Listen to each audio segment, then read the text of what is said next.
Like, share, and subscribe. Top of the morning to you. Man, I'm just coming here to, somebody suggested that they wanted more Bouncer Chronicles, so I guess that's what I'm going to title this one, Bouncer Chronicles. I got a lot of little stories, but the one I chose for today was the knockout on New Year's Eve, right as the ball dropped.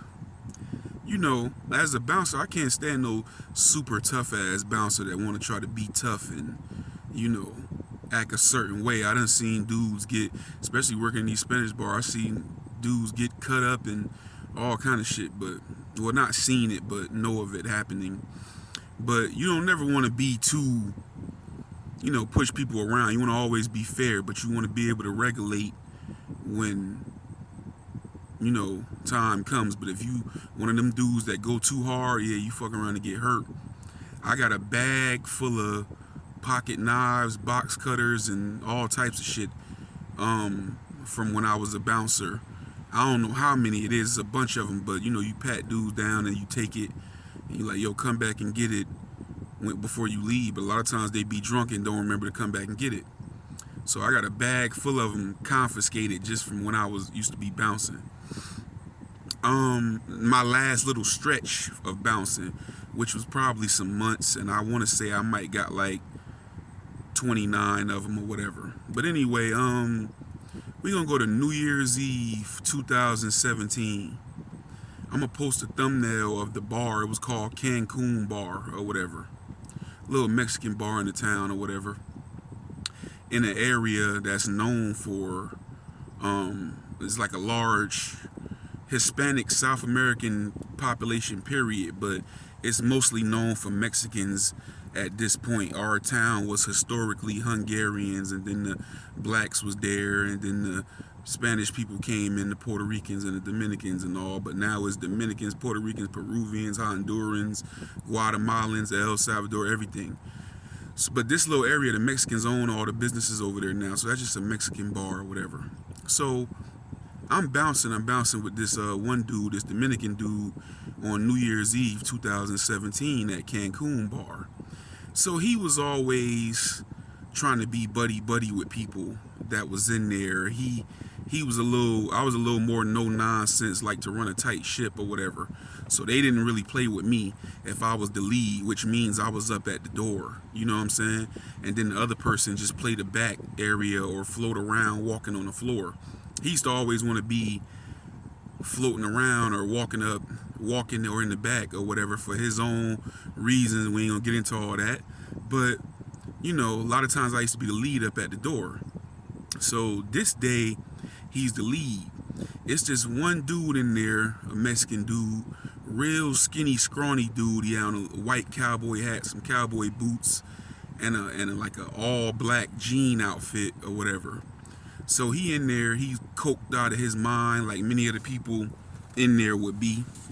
You know what I'm saying? So I could see he gonna be a problem because he's super drunk and high. So anyway, I see him causing a problem. So he gets walked outside by the dude that was in the front. So I walk closer to the front of the door. I'm looking on the camera and it seemed like it's an argument going down. I used to be telling dude like, man, don't be arguing with these motherfuckers. Hey man, what you say is law. X, do this, do that. Hey, don't do this, don't do that. If not, get the fuck out. Tight shit. So I'm looking up at the camera. I see too much of an argument going down.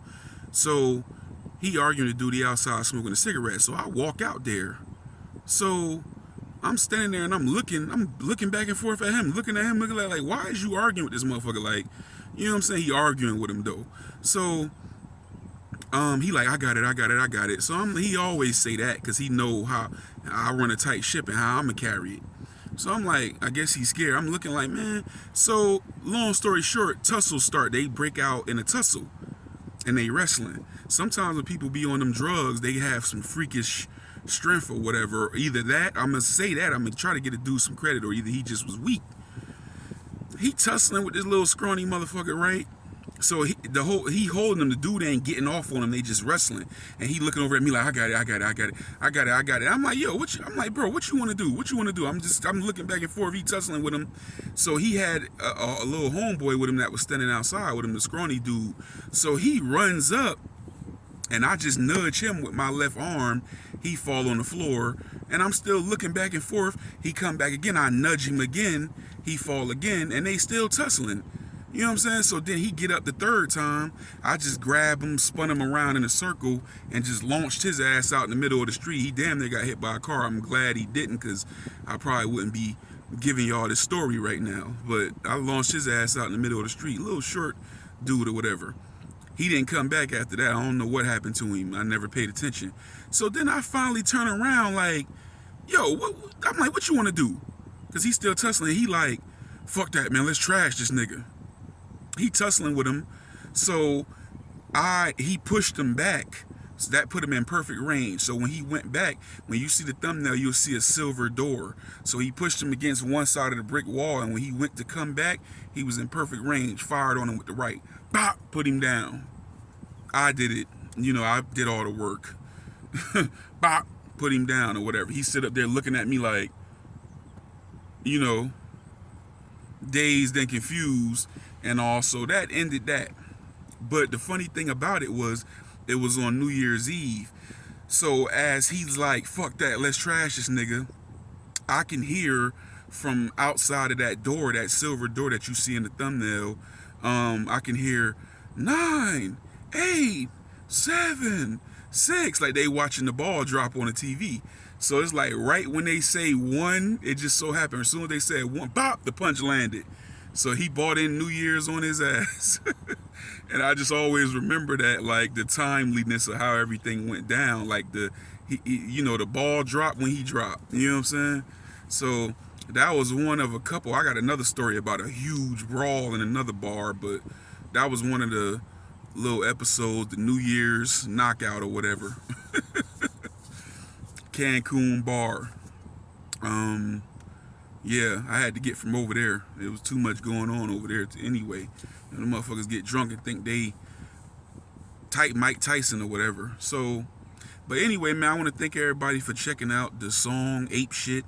That's a throwback song I did. Story behind that was, it was a producer that I met online from England, from London or whatever. And he was looking for somebody, he wanted like a rapper from America to get on his music or whatever. I didn't too much like his beats, but I guess I wanted to do some original tracks, and I didn't like I was living in the South, so all I had access to pretty much was South beats. And then when I was finding producers online that wasn't from the South, I didn't like their stuff anyway, and I didn't want to just be rapping on all South beats or whatever. So I met this dude. I didn't really like that, and I hated that beat to that song Ape Shit.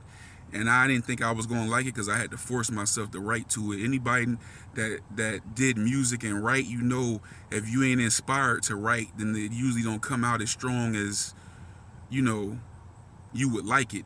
And also when you inspired to do it, it's an easier write. It comes to you faster. So I did not like that beat. I was not inspired. I forced myself through every line of that song, and I didn't know in no way it was gonna come out to what it came out to. So I wrote it and I went and recorded it. I finished it I started writing it the day before, finished it early the next morning, and recorded it like an hour after I finished it.